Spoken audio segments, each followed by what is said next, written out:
How to hire a good web developer or a programmer from the Philippines.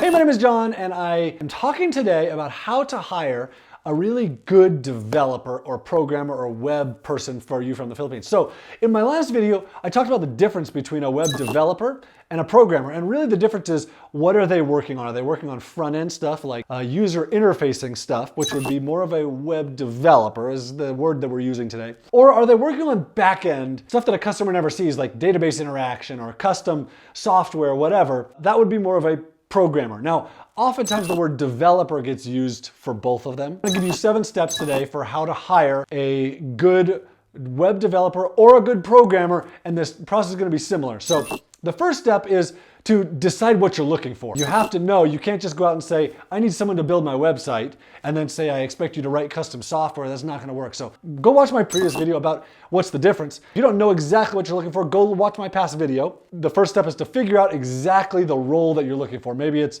someone to do Ruby on Rails, or maybe it's Python and MySQL. Oftentimes people will make this mistake of saying like, oh, I need someone who knows this API. That's a specific set of experience within, set of knowledge within a role. You're defining the role here, not, oh, I need this API experience, because any programmer is going to be able to learn this API. Okay, so then step 2, once you define the role, is to go on to OnlineJobs.ph and start browsing some resumes, searching for that role that you're looking for. Maybe you're searching for web developer, maybe you're searching for PHP, MySQL. Whatever it is that you're searching for, your role, search that term, and you're gonna start to browse the resumes. And the purpose here is for you to get a good idea of what exists out there, like what skills can I find? Can I find people with these skills? How much are they looking to make? And what are the secondary skills that this person might have? So you might go on and say, oh, I need a front-end developer, someone to build my website for me.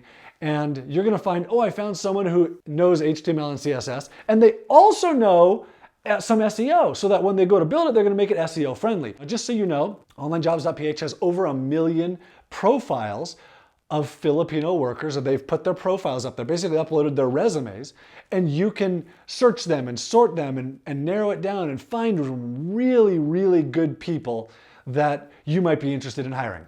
So this brings me to step 3, which would be to post a job. So you've looked at a bunch of profiles, and you know pretty darn well like what the role is and what skills you're looking for and how much you're looking to pay based off of what people are asking for in their resumes. And so when you go to post this job, you're gonna write your job description, you're gonna write your title, you're gonna give your salary. You've already figured those things out because you browse the resumes. Now, if you want more in detail about how to post a job, I have a full system at onevaoa.com where I will walk you through this whole process in detail of like, hey, here are some very good tips on how to post a job. It's so good that I guarantee that you'll find a good person with it. So step number 4 then is to interview people by asking lots of questions. So in the interview process, often people want to jump right to a Skype interview, and that's the wrong thing to do. And this is the kind of thing that I'll cover in the One VAOA training. If you spend your time doing Skype interviews, you're gonna jump from having 30 applicants to 2 instantly, and those 2 probably aren't the best programmers or web developers. They're probably just the 2 who were most comfortable with getting on a Skype interview with you. So there's a better way to do the interview process. You're gonna ask a lot of questions over a bunch of emails and start to narrow it down by who drops out, who doesn't answer questions, who doesn't pay attention to the details, who takes too long to respond. So there's a whole bunch of things that, again, I'll cover this in the One VAOA training program, the whole detail and exactly the questions that I ask, and obviously there's too much to cover in this video. But that's the next step. Ask a bunch of questions.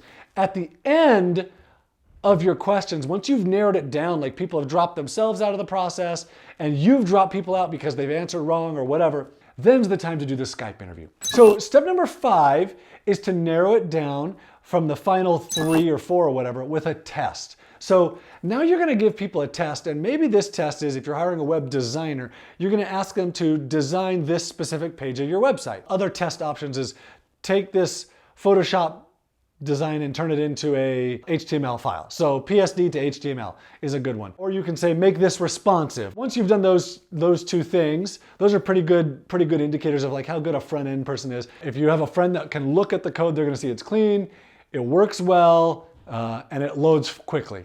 Doing a test is a very common way of like weeding down to the final person so that you get a really, really good idea of their kind of work. Now, just so you know, when I say a test, it doesn't mean get them to do a whole bunch of work for you for free. So if this test is gonna take more than 30 minutes or so, you need to pay for it. So you need to pay them, say, hey, I'm asking you to do this thing, like I'm asking you to design this page of my website as a test. I will pay you $50 for designing this page. Now, if you do that 3 or 4 times, it gets kind of expensive, but you're also gonna get a really good idea of like how good these people are, and you're gonna get multiple options of things for your website that you wouldn't have thought of before. So step 6 is to negotiate terms. You've figured out who you want, and maybe you just can't decide between 2 people.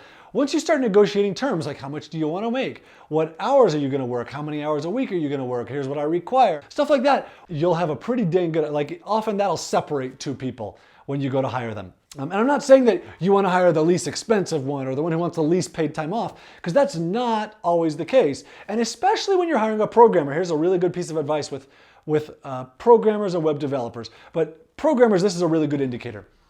The more experience they have, the better they are. And that's not always the case, but just generally, someone who has 8 years of experience is gonna be pretty dang good, you know that, versus someone who has 1 to 2 years of experience. I've hired some really good people who have quite a bit of experience for not so much. You just have to really search for it. And so again, I'm not advocating that you underpay people, or because people that I've hired that are really good, I raise their salary according to their skill level. But that's another indicator when you're negotiating terms. So negotiating the terms will often weed out 1 or 2 other people to give you the final one. And so that brings me to step 7, which is hire. So hiring in the Philippines, hiring someone in the Philippines isn't the same thing as hiring in the US, where like, oh, we have to have you sign all these disclosure documents, or we have to have you go through HR training or whatever. In the Philippines, it's like, hey, when can you start? Oh, I can start tomorrow. Oh, great, here's your first task.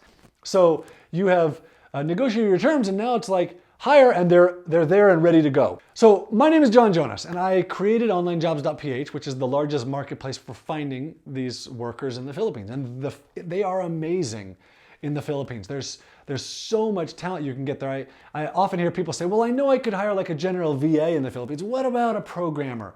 Yeah, I have like 31 people on my team now, and they include programmers and designers and front-end web developers, or social media people, or content writers, or video editors, or audio transcription, or managers, or all kinds of stuff. Content writers, copywriter, anything that you can get done online, you could find talented people in the Philippines, and OnlineJobs.ph is that place to find people.